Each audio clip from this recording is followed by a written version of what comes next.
Hello, in front of me I've got RAM 1500. In this video I'll show you how to manage auto door lock.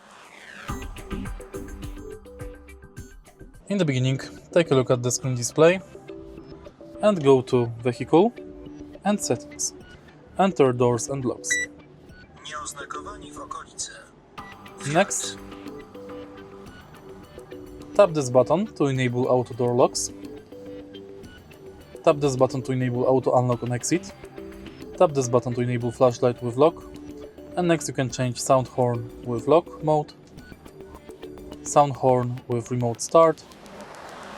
First press Keyfob unlock mode, and then you can enable receivable passive entry and personal setting linked to Keyfob. If you find this video helpful, please leave like, comment and subscribe.